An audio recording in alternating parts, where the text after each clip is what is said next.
Assalamualaikum warahmatullahi wabarakatuh. Alhamdulillahirabbil alamin. Arsala rasulahu bil huda wa dinil haqq yudhhirahu 'ala dini kulli walau karihal musyrikun.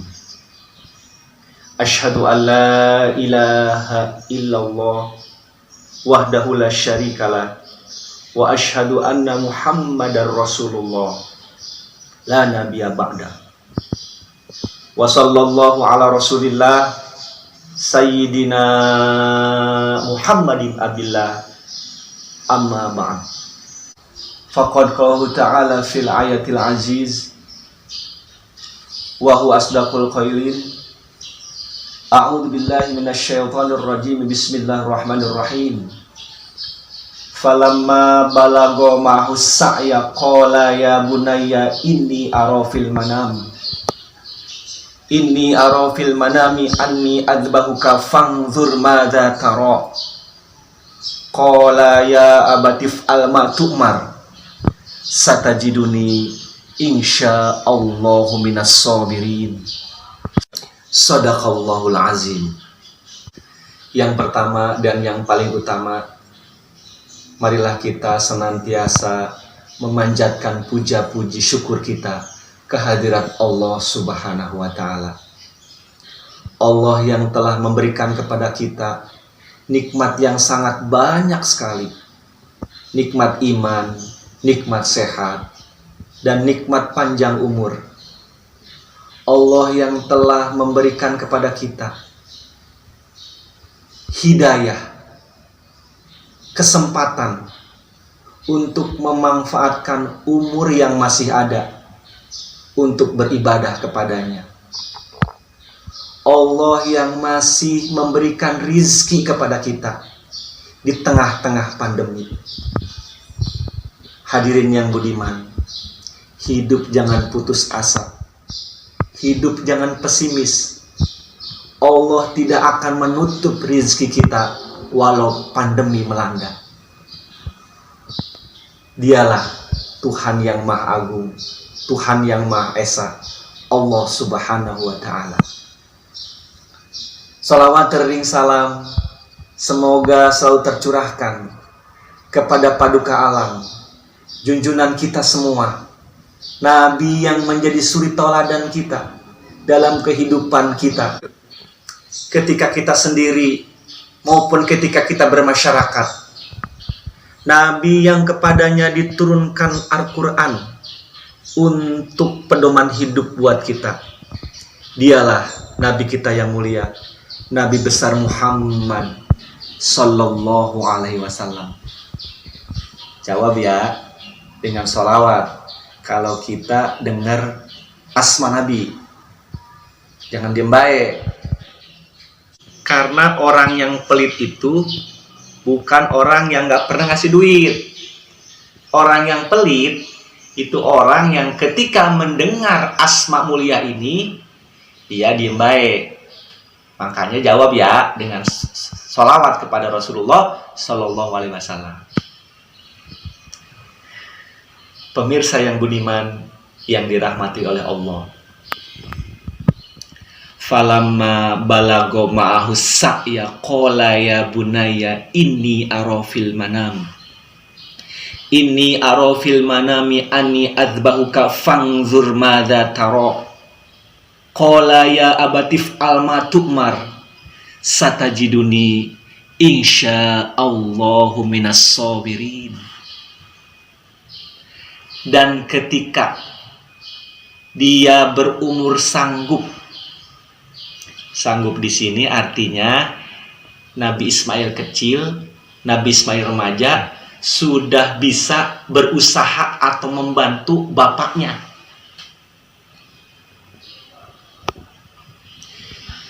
Bapaknya berkata, "Wahai anakku, sesungguhnya aku bermimpi menyembelihmu. Maka bagaimana pendapatmu?" Hadirin yang dimuliakan oleh Allah, Kisah ini terdapat dalam surat As-Saffat ayat 102. Tema yang akan Ustadz Bernard angkat adalah momen Idul Adha. Momen mulia, kisah yang sangat inspiratif buat kita agar kita berusaha untuk taat kepada Allah Subhanahu wa Ta'ala. Bayangin, anak yang baru gede, anak yang lagi lucu-lucunya, anak yang lagi cerah-cerahnya. Cerah dalam arti ini dia umur remaja, lagi bisa membantu, lama tidak bertemu, rindu masih melekat dalam dada, kangen masih menggelora. Allah perintahkan untuk dipotong. Rasanya kalau kita sebagai ayah diperintah Allah untuk menyembelih anak, nggak bakalan sanggup hadirin, termasuk Ustadz. Nabi Ibrahim kan punya anak itu udah uzur, udah tua. Dia selalu berdoa, ya Allah berikan saya keturunan agar keturunan saya itu bisa melanjutkan risalah saya. Subhanallah. Tapi dengan ketaatannya yang sangat tinggi, Nabi Ibrahim melaksanakan perintah ini. Kita lanjutkan artinya. Wahai ayahku, jikalau itu perintah yang Allah berikan kepadamu, laksanakanlah. Insya Allah aku termasuk orang-orang yang sabar. Masya Allah, hadirin yang dimuliakan oleh Allah. Begitu mulianya Nabi Ismail alaihissalam yang waktu itu kita ketika kecil belum jadi nabi, tapi ciri-ciri kenabian sudah terlihat dari jawaban ini. Tadi dijawab, wahai ayahku, jika ini memang perintah Allah, laksanakan. Kira-kira kalau bocah sekarang nih, kata bapaknya begini ngomong, nak, bapak mimpi motong kamu. Tuh kira-kira bocah sekarang jawabnya apa? Hah? Ayah nggak salah ngomong gitu. Masa ayah mau motong saya? Tapi Nabi Ismail nggak seperti itu jawabannya. Ayahnya mulia, dianya mulia, dan dikisahkan istrinya atau ibunya Nabi Ismail yang bernama Siti Hajar pun mulia di sisi Allah Subhanahu wa Ta'ala.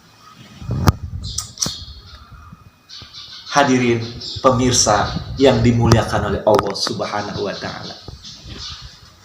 Kisah ini menjadi motivasi kita bahwa apabila kita taat kepada Allah, berusaha untuk melaksanakan apa yang Allah perintahkan, dan berusaha sekuat tenaga untuk menjauhi apa yang Allah larang, insya Allah akan memberikan kemudahan kepada kita dari setiap masalah yang menimpa hidup kita. Termasuk masalah sekarang, masalah corona. Corona ini masalah dalam negeri, buat dunia, bahkan skup yang paling kecil buat ke-RT-an atau sampai rumah kita sendiri. Jadi corona itu harus kita sikapi dengan hal yang wajar-wajar saja. Jangan terlalu tegang, jangan terlalu panik. Insya Allah kalau kita dekat dengan Allah, jaga imun, tadi tuh pakai masker, jaga jarak, cuci tangan, kurangi mobilitas, aktivitas kita, insya Allah corona akan hilang dari kehidupan kita, atau corona tidak akan pernah ada dalam kehidupan kita.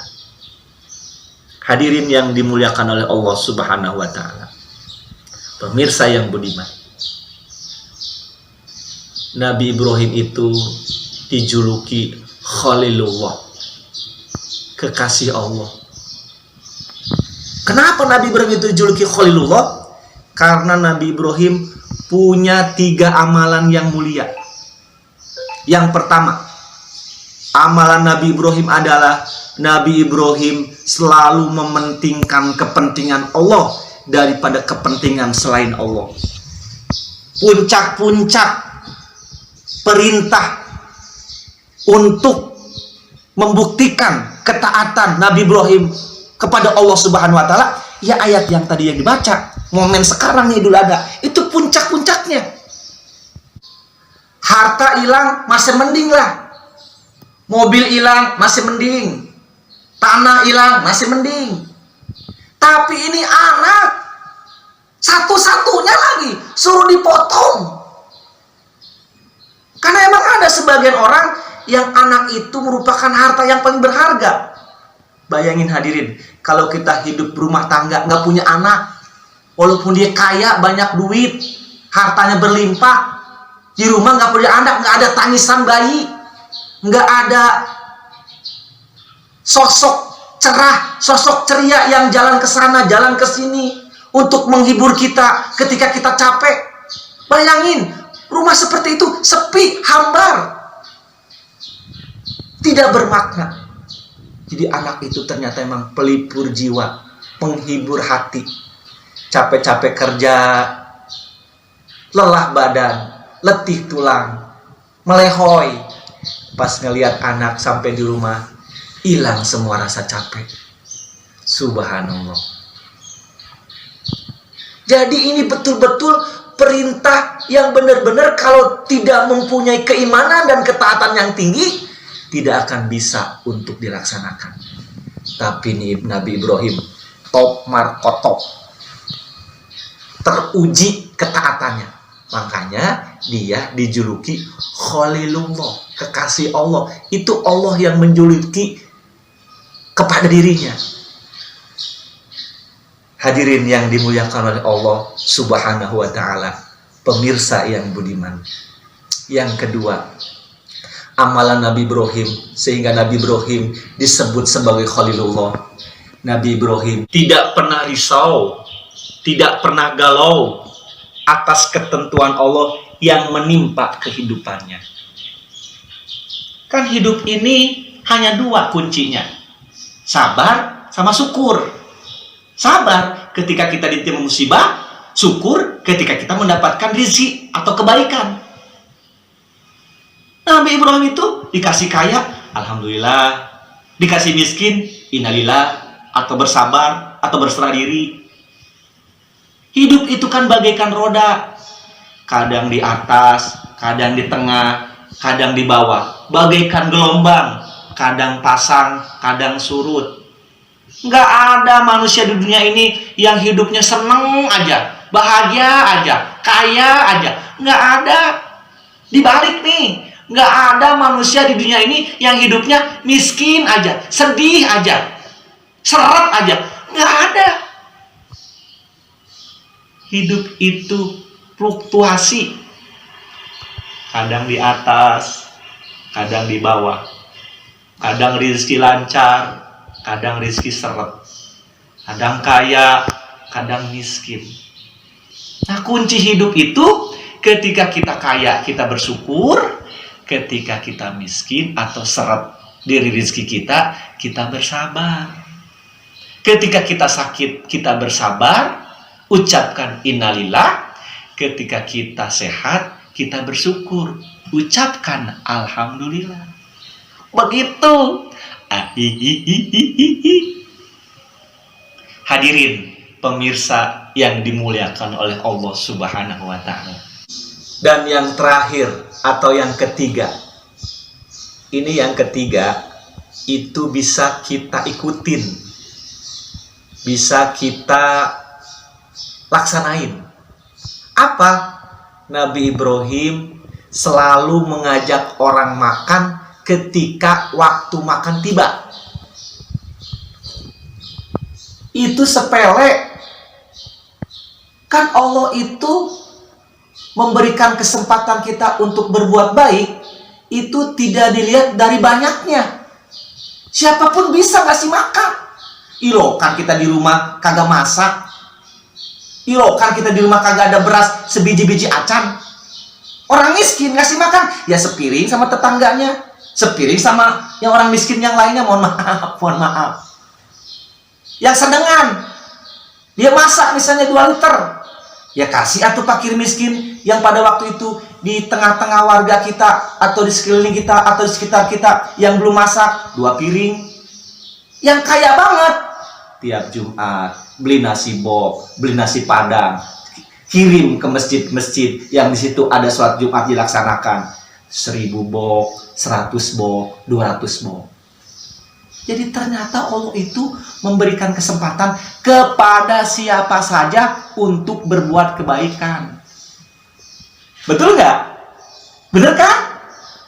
Iya bener. Jadi kalau masalah amalan ini ya, yang kenapa Ustadz bilang semua bisa melaksanakan, bisa menginspirasi atau bisa mencontoh, karena ini amalan ada di tengah-tengah kita dan kehidupan kita. Tinggal niat. Insya Allah kalau kita niat, semuanya jadi lancar dan bisa kita kerjakan. Kasih makan.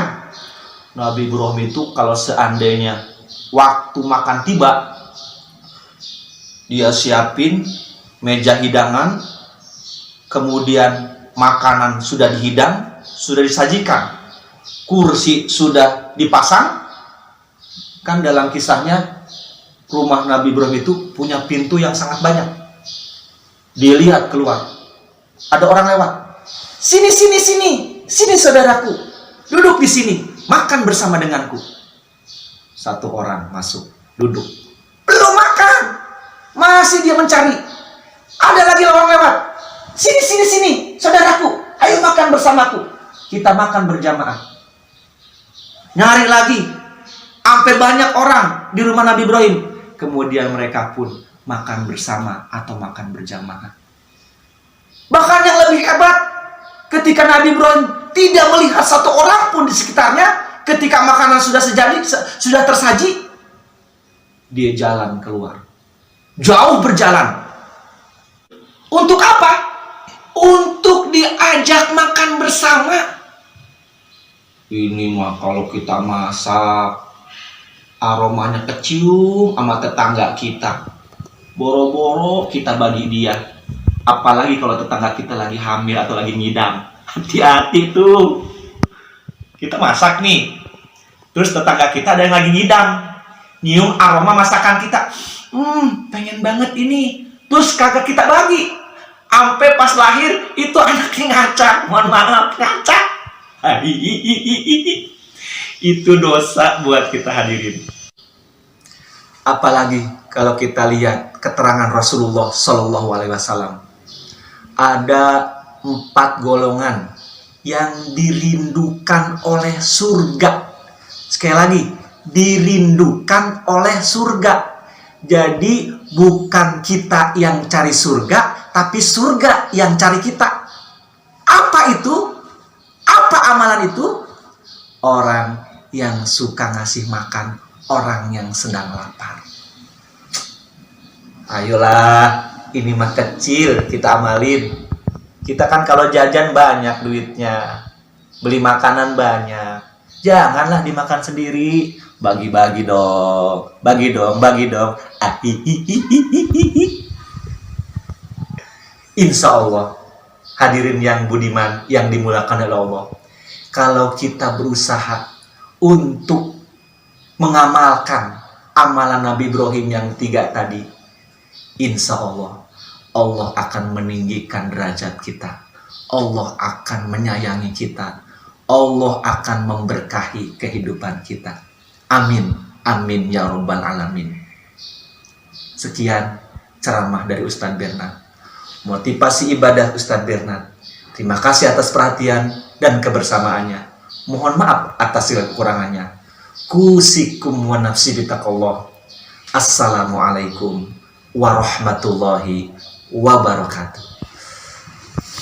Hadirin pemirsa yang budiman yang dirahmati oleh Allah, jangan lupa like, komen, dan subscribe untuk kami agar kami mendapatkan keberkahan dari Allah Subhanahu wa Ta'ala.